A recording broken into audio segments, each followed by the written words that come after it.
Welcome everyone to Physica. Now in this video I will solve some of the general aptitude questions of the CSIR NET December 2017 paper जो मैंने physics के question किए थे कई quantum mechanics के। सो अब general aptitude के कर रहा हूँ, फिर क्वांटम मैकेनिक्स के बाकी सब्जेक्ट्स के भी करूँगा, बाकी जो सॉलिड स्टेट फिजिक्स इलेक्ट्रॉनिक्स सारे करूँगा मैं। अभी जनरल एप्टीट्यूड के 2 मार्क्स के जो क्वेश्चंस होते हैं उसमें से 5 क्वेश्चंस मैं इस वीडियो में करूंगा। बहुत इंपॉर्टेंट क्वेश्चंस आए थे इस पेपर में, मतलब काफ़ी डिफ़िकल्ट लेवल के थे। सो आप देखना कि कैसे कैसे आप अप्रोच करते हो प्रॉब्लम को, मतलब आप कैसे अप्रोच करें इस प्रॉब्लम को ताकि आप सोल्व कर सकें। ठीक है, मैं आपको हिंट दूंगा आप कैसे सोल्व करो। फर्स्ट आप खुद सोल्व करके देखना, देन आप मेरा मेथड देखना। मैं भी अलग अलग मेथड से करूँगा।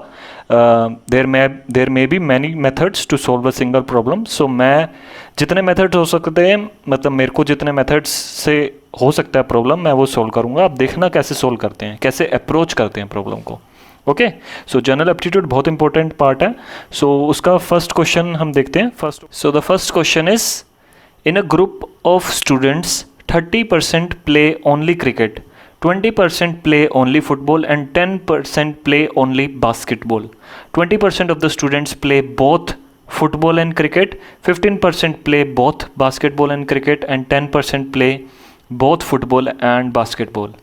15% students play no games while 5% of the students play all the 3 games. What is the total number of students? सो ऐसे जब क्वेश्चंस में दे रखा हो, थोड़ा प्रोबेबिलिटी टाइप दे रखा हो, मतलब परसेंटेज टाइप दे रखा हो, तो इसमें मोस्ट जो फेवरेबल है कि आप एक वेन डायग्राम बना लें। आप इस प्रॉब्लम को विजुअलाइज करने के लिए एक वेन डायग्राम बना लें। ओके, सो अगर आप वेन डायग्राम बना लेंगे, उसमें this is called Venn diagram. इसमें हम सेट्स बनाएंगे जिसको ये रिप्रेजेंट करेंगे। क्रिकेट को ये टोटल सेट ले लेते हैं, ये जो टोटल स्पेस है ये हो जाएगा पूरे स्टूडेंट्स का। ठीक है, सो ये रिप्रेजेंट करेगा total number of students. Now इसमें हम सर्कल से रिप्रेजेंट करेंगे। ठीक है, यहाँ पे 3 चीज़ें हैं, क्रिकेट है, फुटबॉल है एंड बास्केटबॉल है। सो हम अलग अलग से रिप्रेजेंट करेंगे। ये हो गया क्रिकेट C, ये हो गया बास्केटबॉल एंड ये हो गया फुटबॉल। ठीक है, सो फुटबॉल बास्केटबॉल। ओके, नाउ उसने बोला है 30% प्ले ओनली क्रिकेट। सो जो 30% हैं students that play only cricket, so ये कौन से हो जाएंगे, जो खाली इसमें हैं। ठीक है, जो कोई भी इंटरसेक्शन में नहीं आ रही, ओनली क्रिकेट खेलने वाले, सो ये यहाँ पे आ जाएंगे। देन बोला 20% प्ले ओनली फुटबॉल। सो फुटबॉल वाले कहाँ पे आ जाएंगे, ये वाले जो बाहर वाले हैं। यहाँ पे कोई भी इंटरसेक्शन वाला नहीं होगा क्योंकि बोला है ओनली क्रिकेट। ठीक है, ओनली क्रिकेट बोला है। अगर बोलता play they play cricket, 30% play cricket, so ये पूरा हो सकता था। अगर ओनली बोल देगा, ओनली का मतलब हो जाता है वो ये इंटरसेक्शन वाला कैंसिल हो जाएगा और खाली ये वाला आ जाएगा, सिर्फ फुटबॉल वाला। ठीक है, इंटरसेक्शन का मतलब हो जाता है कि वो फुटबॉल भी खेलते हैं क्रिकेट भी खेलते हैं, ये आगे आएगा केस। देन बोला 20% play 10% play only basketball. So only basketball वाले हैं 10%, ये 10% हो गए। ठीक है, एंड ये हैं फुटबॉल वाले हैं 20%। नाउ नेक्स्ट बोला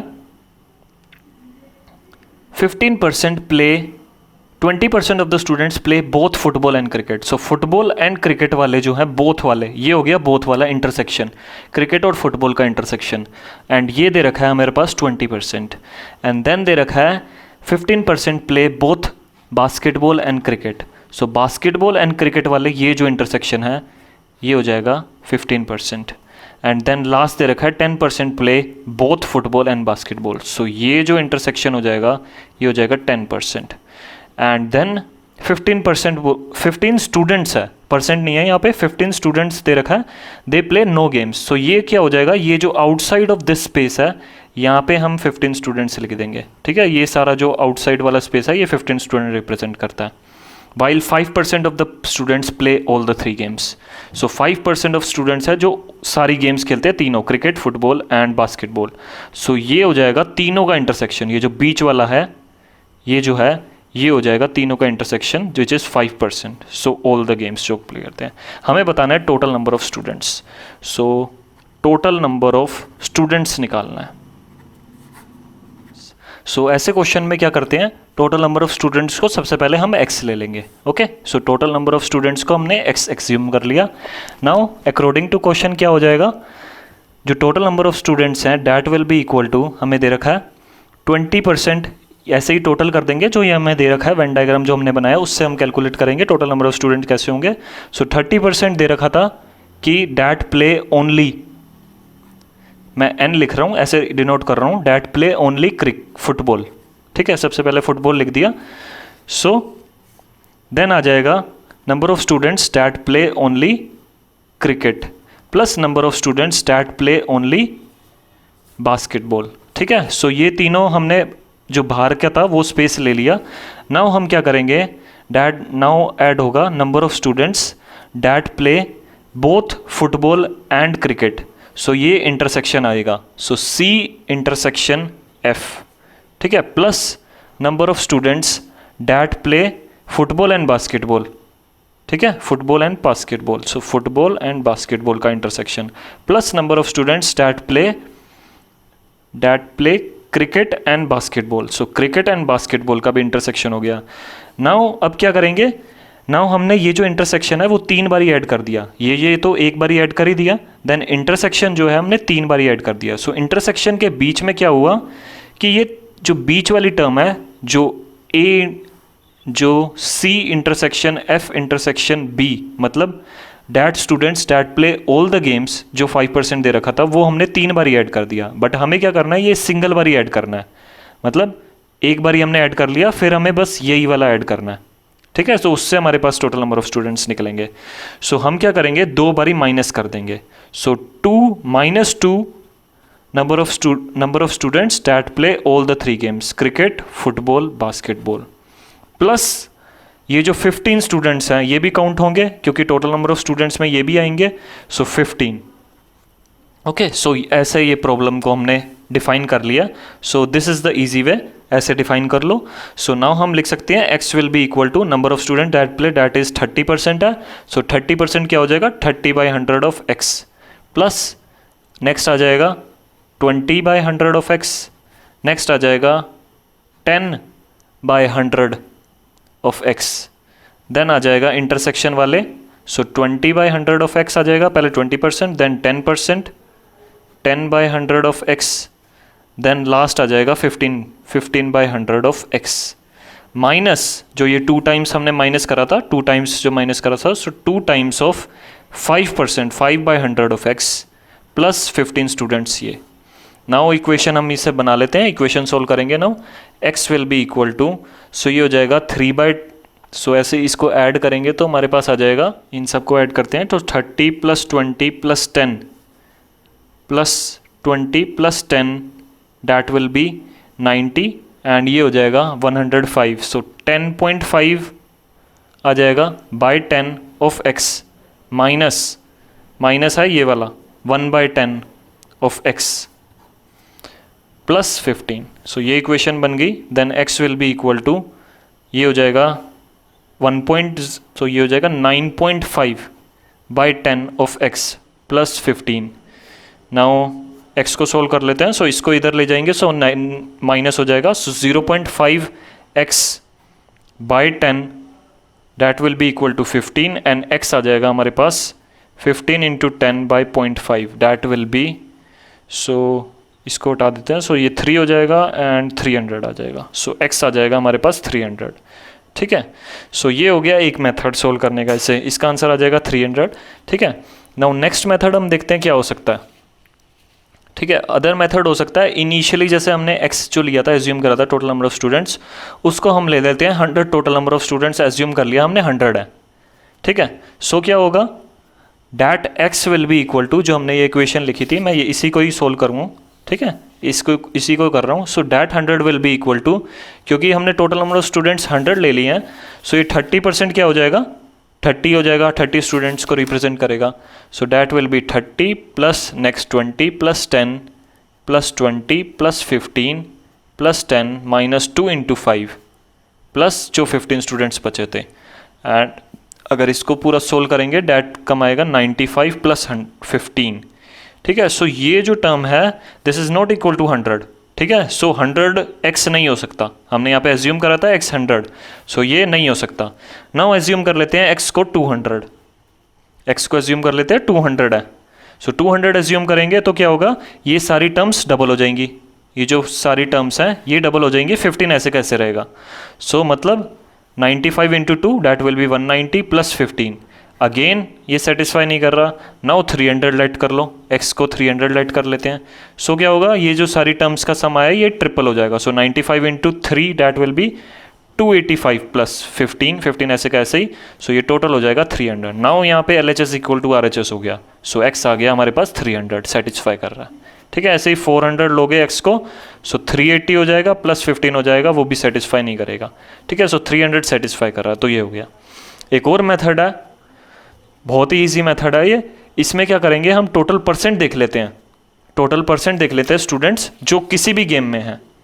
ठीक है, टोटल परसेंट ऑफ स्टूडेंट्स जो किसी भी गेम में है, वो अगर हम कैलकुलेट करेंगे that will come out to be जैसे 30% plus 20% plus 10% plus 20% plus 15% plus 10% minus of 2 into 5, ऐसे ही रहेगा ये, बस परसेंट में रहेगा।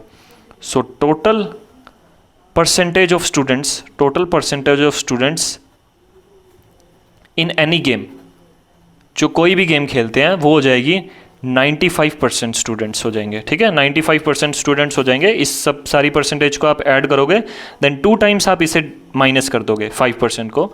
सो हमारे पास आ जाएगा 95% है स्टूडेंट्स जो कोई भी गेम खेलते हैं। तो रिमेनिंग स्टूडेंट्स क्या हो जाएंगे, जो कोई भी गेम नहीं खेलता। सो नंबर ऑफ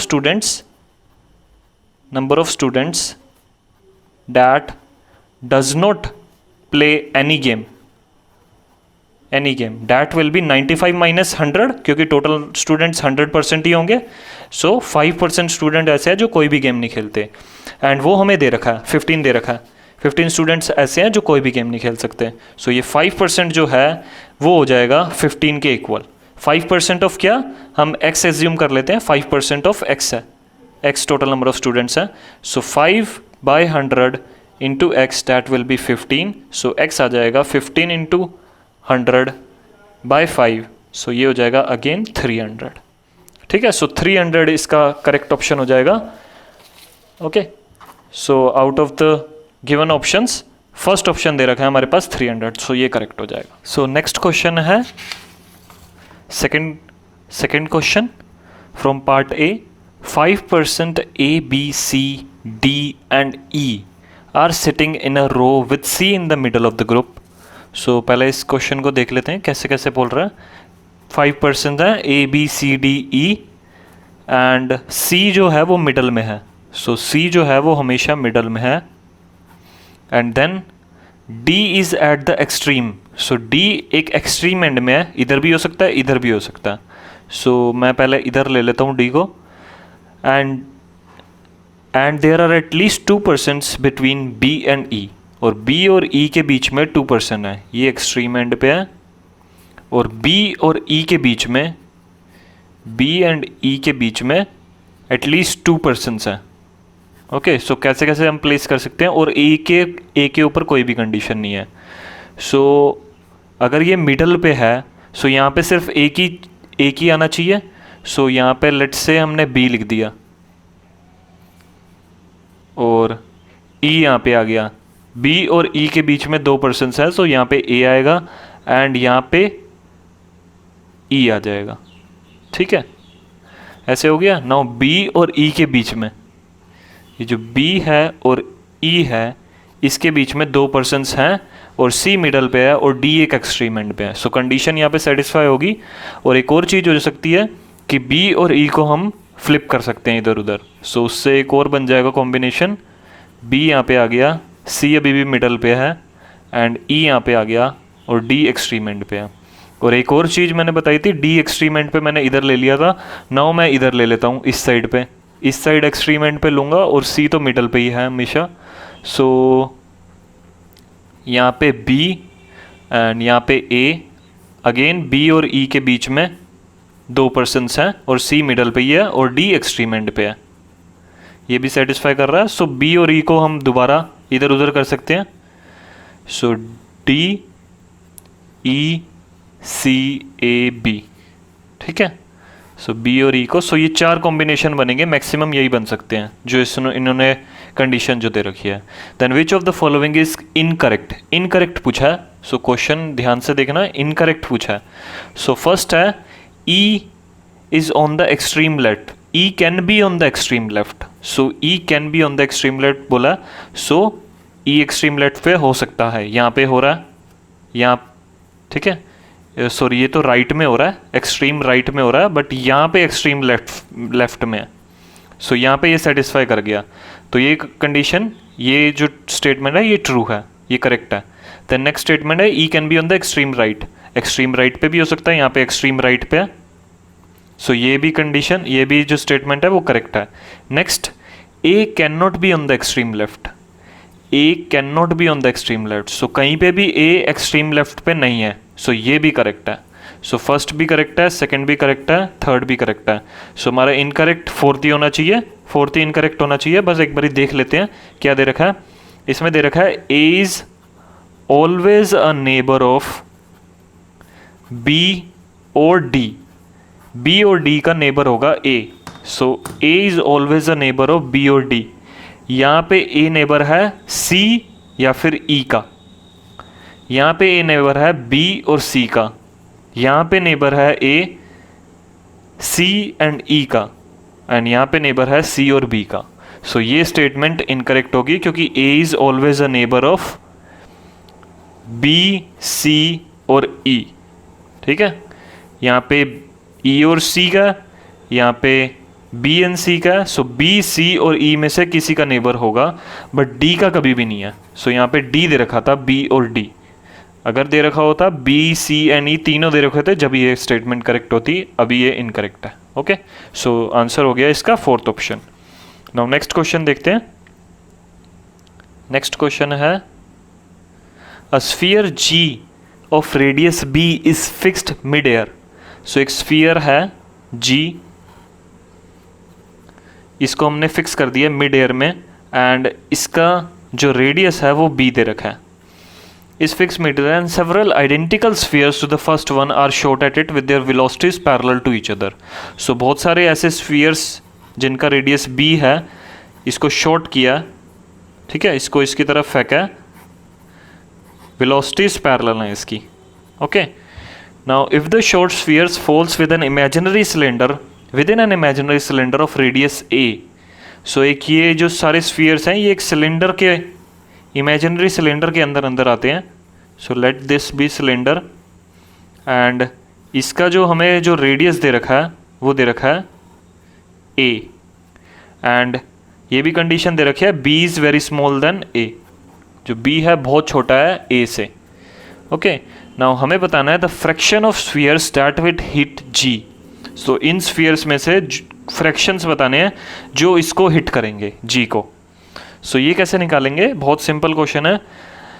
हम पहले देख लेते हैं इसका क्रॉस सेक्शन क्या है, क्योंकि ये इसको हमने मिड एयर में फिक्स्ड मिड एयर में हेल्ड किया, जैसे यहाँ पे हमने रख दिया जी को, और हम देख लेंगे जो इसका क्रॉस सेक्शन है, क्योंकि ये इस सिलेंडर के अंदर अंदर आ रहे हैं, जो भी हमने ये जो शॉर्ट किया है ये सिलेंडर के अंदर अंदर आ रहे हैं। सो इस क्रॉस सेक्शन के अंदर अंदर जो जो आएंगे, सो इस क्रॉस सेक्शन का एरिया देख लेते हैं क्या होगा। इस क्रॉस सेक्शन का एरिया हो जाएगा पाई ए स्क्वायर, ठीक है, सिंपली इसका रेडियस ए है, सो क्रॉस सेक्शन हो जाएगा पाई ए स्क्वायर। एंड जो हिट करेंगे वो इस सरफेस एरिया पे हिट करेंगे, इसके जो अंदर का सरफेस एरिया है।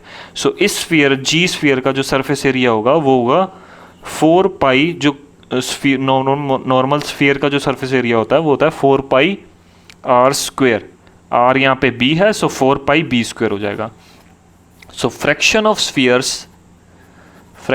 Spheres that will hit G, that will be, हमने एज्यूम कर लिया कि एक ही स्फीयर जा रहा है, और ये मैंने एज्यूम करा है कि एक ही स्फीयर है जो यहाँ से जा रहा है। आप जितने मर्जी एज्यूम कर सकते हो, उस हिसाब से वो मल्टीप्लाई हो जाएगा। सो एक स्फीयर यहाँ पे हिट कर रहा है, और यहाँ पे भी ये एक ही स्फीयर है। सो उससे क्या हो जाएगा, fraction of spheres that will hit G will be, जो surface area, so that will be जो सरफेस एरिया इसका है, जितना सरफेस एरिया पे वो हिट कर सकता है, so that will be 4 pi B square by जो एरिया ऑफ क्रॉस सेक्शन है जहाँ पे वो पूरे में जा सकता है, कहीं पे भी प्रोबेबिलिटी है, कहीं पे भी जा सकता है। सो टोटल जो surface area that will be pi A square.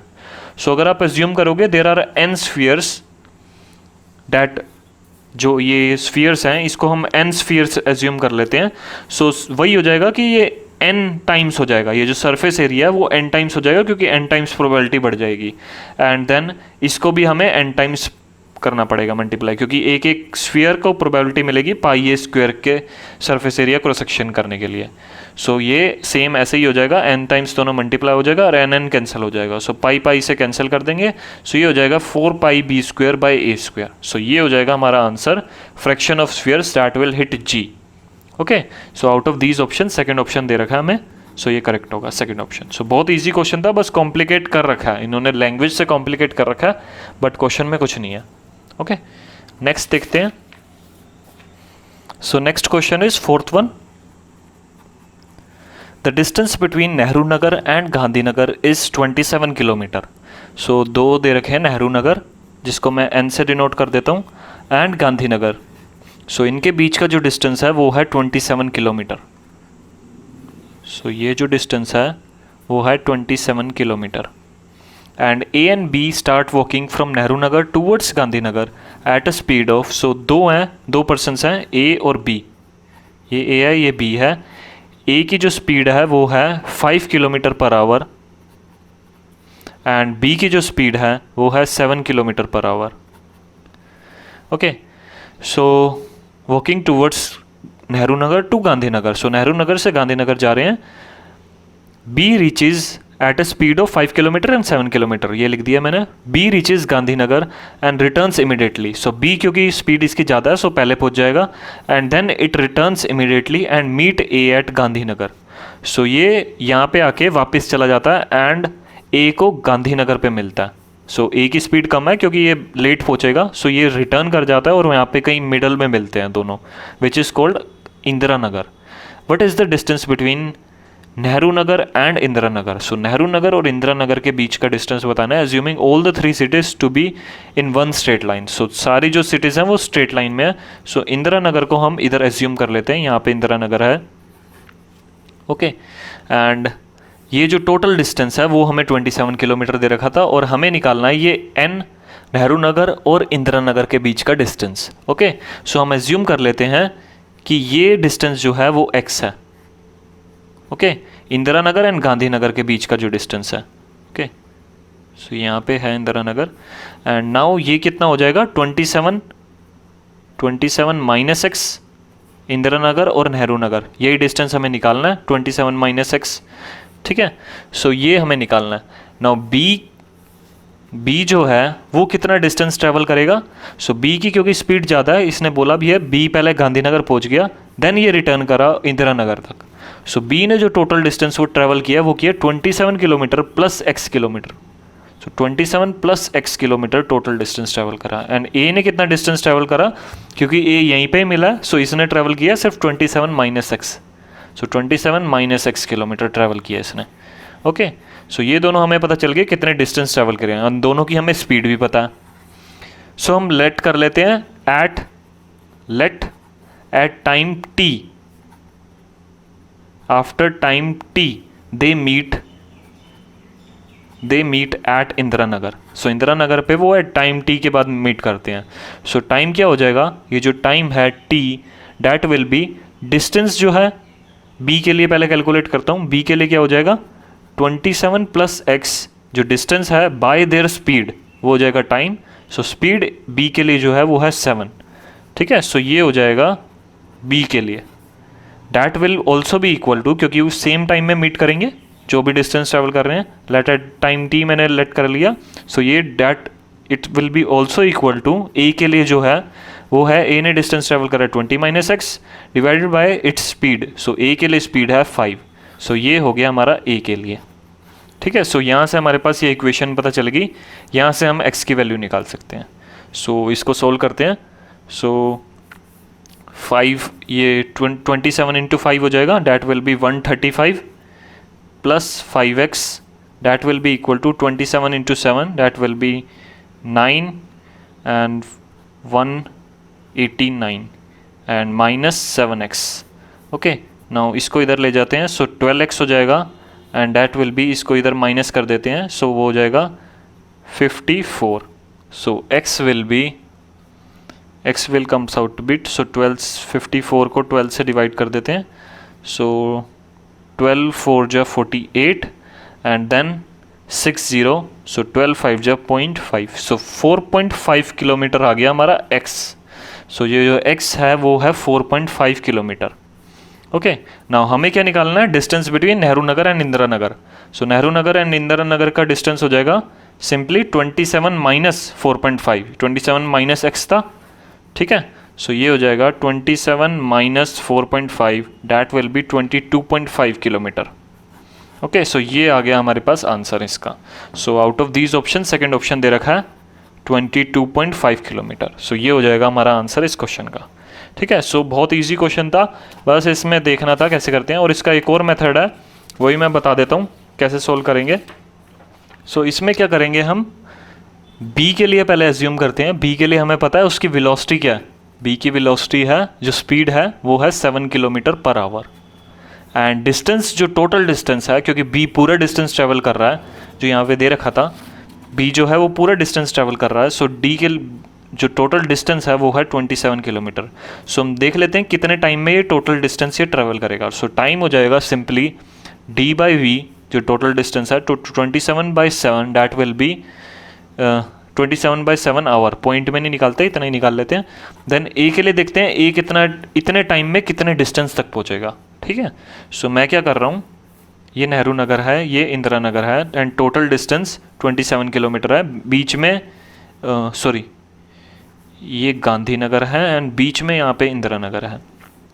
सो मैं क्या कर रहा हूँ, ये टोटल डिस्टेंस देख रहा हूँ, ये 27 जो किलोमीटर है, ये कितने टाइम में ट्रैवल किया है b ने। सो b का हमने ये ट्रैवल कर लिया कि b ने यहाँ तक पहुँचने में इतना टाइम लिया है। सो इतने टाइम में हम a का देख रहे हैं, a कहाँ तक पहुँचेगा। सो कहाँ तक पहुँचेगा, d जो इसके लिए हो जाएगा a के लिए, that will B velocity of a, speed of a multiplied by the time of, जो टोटल टाइम जो इसने लिया b ने, ठीक है। सो ये tb हो जाएगा।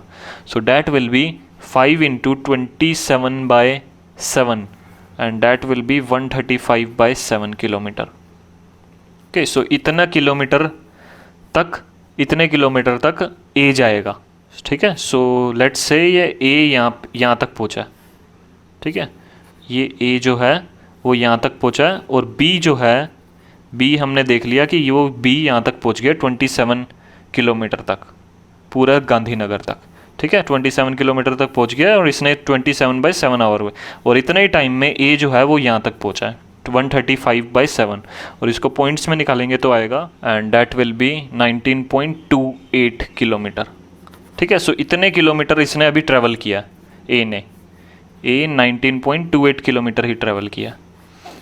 नाउ अब हमारे पास क्वेश्चन क्या बच गया कि a यहाँ तक ट्रैवल कर गया है एंड b यहाँ तक ट्रैवल कर गया है। सो बचा हुआ जो डिस्टेंस है वो कितना होगा, ये जो डिस्टेंस है बचा हुआ यहाँ इस पॉइंट से और g गांधीनगर तक। सो बचा हुआ डिस्टेंस क्या है, ये 27 minus 19.28, that will be 7.72 kilometre. So ये बचा हुआ डिस्टेंस है, एंड यहाँ पे क्या हो रहा है कि a तो यहाँ पे ट्रैवल कर रहा है, a इस डायरेक्शन में ट्रैवल कर रहा है, एंड b जो है वो अब वापस लौटेगा। यहाँ पे 27 किलोमीटर ट्रैवल कर लिया, अब क्वेश्चन में दे रखा है ये वापस आ रहा है। सो b यहाँ से वापस आ रहा है, और a की स्पीड है 5 kilometre per our and b की स्पीड है 7 किलोमीटर पर आवर, एंड हमें दिखाना है कि ये किस पॉइंट पे मीट करते हैं, वहीं पे हो जाएगा इंदिरा नगर, ठीक है। सो लेट्स से वो इस पॉइंट पे मीट करते हैं, इस पॉइंट पे मीट करते हैं, एंड हम क्या एज्यूम करेंगे कि ये आफ्टर टाइम t मीट कर रहे हैं। Let's say after time t they meet at this point, Indira Nagar जो है, ठीक है, आफ्टर टाइम t जो पहले भी लेट किया था। सो कंडीशन क्या हो जाएगी, इसकी स्पीड है 5t, इसकी स्पीड है 5 kilometre per our. So total distance क्या हो जाएगा, 5 इंटू स्पीड इंटू टाइम हो जाएगा total distance, so 5t, and ये कितना डिस्टेंस ट्रेवल करेगा, 7 इंटू 7 किलोमीटर इंटू टाइम जो है हमने t ले लिया, सो टोटल डिस्टेंस ये ट्रेवल करेगा 7t, एंड ये जो टोटल डिस्टेंस है वो होगा इसके और इसके बीच में जो पॉइंट है, इसके बीच में जो डिस्टेंस जो हमने लिया 7.72 किलोमीटर, ठीक है। सो ये हमारे पास कंडीशन आ जाएगी यहाँ पे, और यहाँ से हमारे पास टी निकल आ जाएगा 0.6433 आवर्स, और इसको अगर हम निकालेंगे सो ये हो जाएगा 39 मिनट्स, 39 मिनट्स। और 39 मिनट्स में ए यहाँ से यहाँ जाता है, सो हम यहाँ का डिस्टेंस निकाल सकते हैं। सो डिस्टेंस हो जाएगा जो यहाँ ए जो ट्रैवल कर रहा है डिस्टेंस, डैट वो ए ट्रैवल कर रहा है 5t, जो ये ए के लिए था, एंड ये था बी के लिए ट्रैवल कर रहा है, ठीक है। एंड टोटल डिस्टेंस उन्होंने ट्रैवल करा 7.72। सो ए के लिए यहाँ पे आ जाएगा 5t, 5 × 39 minutes, that will B 3 point, यहाँ पे मिनट्स नहीं आवर्स में लेना पड़ेगा जब ये हमें उसका डिस्टेंस पता चलेगा किलोमीटर में। सो 3.216 आ जाएगा इसका डिस्टेंस यहाँ से यहाँ तक का। नाउ हमें बताना है नेहरू नगर से इंदिरा नगर का। सो ए ने पहले तो इतना ट्रैवल कर लिया था, नेक्स्ट यहाँ से यहाँ तक जो ट्रैवल कर रहा है इंदिरा नगर तक वो है इतना।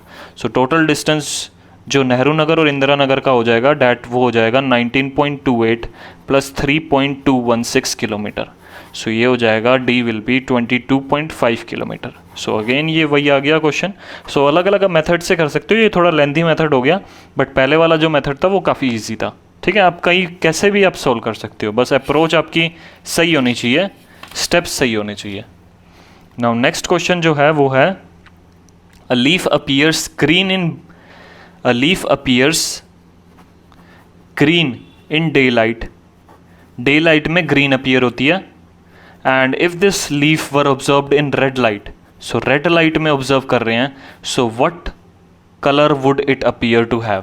सो हमें कलर बताना है लीफ का क्या होगा जब वो ब्रॉड डे लाइट मतलब ग्रीन रेड लाइट में हम ऑब्जर्व कर रहे हैं। सो डे लाइट में क्या होता है, सारी वेवलेंथ्स होती हैं, all wavelengths of the electromagnetic spectrum होती हैं, ठीक है। ऑल वेवलेंथ्स मतलब वो वाइट लाइट होती है, यूजुअली डे लाइट में वाइट लाइट, उसमें सारे स्पेक्ट्रम होते हैं, विजिबल रीजन के और ऑल अदर रीजन, सारे रीजन्स के होते हैं, ठीक है। सो इलेक्ट्रोमैग्नेटिक स्पेक्ट्रम के ऑल वेवलेंथ्स होते हैं डे लाइट में।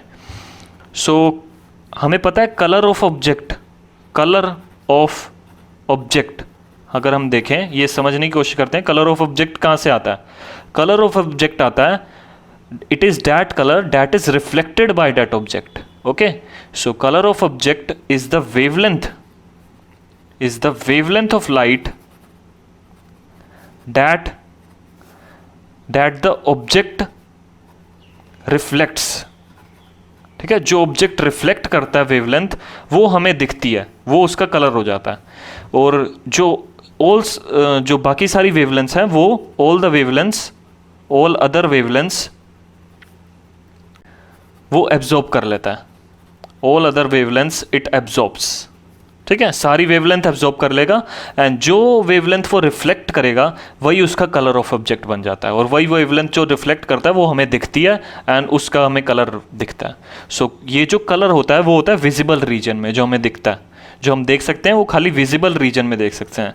So it is the colour of wavelength, colour of light in the visible region of electromagnetic spectrum. So electromagnetic spectrum से विजिबल रीजन का, सो विजिबल रीजन कहाँ से कहाँ तक होता है, यूजुअली 400 नैनोमीटर से 760 नैनोमीटर तक होता है, ये विजिबल रीजन होता है। सो ऐसे होता है कलर ऑफ ऑब्जेक्ट। सो इसमें पूछा है हमें कि एक जो लीफ है वो ग्रीन दिख रही है डे लाइट में, मतलब वो क्या कर रहा है कि डे लाइट में सारी वेवलेंथ अपीयर है, विजिबल रीजन की सारी वेवलेंथ है, विबग्योर में जो भी कलर होते हैं, विबग्योर में violet, indigo, blue, green, yellow, orange और रेड, विबग्योर में जो भी कलर हैं वो सारे डे लाइट में होते हैं। सो उसमें से वो क्या कर रहा है कि सारी वेवलेंथ, जो ये सारी वेवलेंथ हैं, ये सारी तो एब्जॉर्ब कर रहा है, एंड ग्रीन जो है वो रिफ्लेक्ट कर रहा है, जब भी हमें लीफ जो है वो ग्रीन दिखती है। सो ग्रीन इसलिए दिखती है कि वो ग्रीन सिर्फ रिफ्लेक्ट करता है, ये सारी जो वेवलेंथ हैं वो एब्जॉर्ब कर लेता है। ओके, सो अब क्या हो रहा है कि हमने जो लाइट है वो चेंज कर दी है रेड लाइट में। सो अगर हम रेड लाइट में चेंज कर देंगे, सो अब उसके पास ग्रीन कलर है ही नहीं, क्योंकि रेड लाइट में सिर्फ रेड कलर है, सो ग्रीन कलर है ही नहीं। सो वो क्या करेगा, रेड लाइट को भी एब्जॉर्ब कर लेगा। सो इट विल एब्जॉर्ब, जो ऑब्जेक्ट है हमारा leaf will absorb red light also. So वो सारी लाइट एब्जॉर्ब कर लेगा। एंड इसकी वजह से क्या होगा कि वो जो ऑब्जेक्ट है वो हमें डार्क दिखेगा, डार्क और ब्लैक दिखेगा। क्यों होता है? क्योंकि जब कोई भी ऑब्जेक्ट सारी वेवलेंथ्स एब्जॉर्ब कर ले, all the wavelengths in the visible region, if it absorb all the wavelengths in the visible region, वो हमें ब्लैक दिखता है, ब्लैक दिखता है या फिर डार्क दिखता है, बहुत डार्क दिखता है या फिर ब्लैक दिखता है। जब वो it absorbs all wavelengths, absorbs all wavelengths. और वाइट कब दिखता है? जब इट रिफ्लेक्ट्स, वाइट या फिर लाइट, लाइट कलर का जब दिखता है, जब it reflects all the wavelengths. और ये सारी वेवलेंथ्स विजिबल रीजन की मैं बोल रहा हूँ, क्योंकि हमें विजिबल रीजन की दिखती हैं सारी वेवलेंथ्स, विजिबल रीजन की, ठीक है। सो इस केस में क्या हो रहा है कि वो सारी एब्जॉर्ब कर रहा है, क्योंकि खाली रेड लाइट है, सो वो सारी एब्जॉर्ब कर लेगा, रेड लाइट ही है तो रेड लाइट एब्जॉर्ब कर लेगा, सो हमें वो खाली डार्क ही दिखेगा। अगर ग्रीन लाइट है ही नहीं, सो वो रिफ्लेक्ट कैसे करेगा? सो कुछ भी वो रिफ्लेक्ट नहीं करेगा, सारी एब्जॉर्ब कर लेगा, उसकी वजह से वो डार्क दिखेगा या फिर ब्लैक दिखेगा, ठीक है। सो इसमें से आंसर हो जाएगा इसका सेकंड, ब्लैक ब्राउन, ठीक है। आपको कंसेप्ट पता है तो आप डायरेक्ट लिख सकते हैं, ऐसे आपको इतना सोचने की जरूरत नहीं है, बस मैंने एक्सप्लेन करने के लिए बता दिया कि फिजिक्स क्या है इसके बिहाइंड, क्यों वो हो रहा है, कलर ऑफ ऑब्जेक्ट कैसे आता है किसी भी ऑब्जेक्ट का। सो इस कंडीशन से आता है कि वो जो भी कलर वो रिफ्लेक्ट करेगा वो हमें दिखेगा, जो बाकी सारे कलर जो हैं वो एब्जॉर्ब कर लेता, सो हमें वो नहीं दिखते। ऐसे ही कोई भी वाइट, अगर वाइट शर्ट है, सो उसमें क्या होता है कि वो सारे कलर रिफ्लेक्ट करती है, ठीक है, सारे कलर रिफ्लेक्ट करती है, कोई भी एब्जॉर्ब नहीं करती, इसलिए हमें वो वाइट दिखती है। कोई अगर शर्ट है, कोई ब्लैक शर्ट है, सो उसमें क्या हो रहा है कि वो सारी जो वेवलेंथ है विजिबल रीजन की वो एब्जॉर्ब कर रही है, इसलिए वो हमें ब्लैक दिख रही है, कोई भी रिफ्लेक्ट नहीं कर रही, सो इसलिए वो ब्लैक दिखती है, ठीक है। Okay, thank you.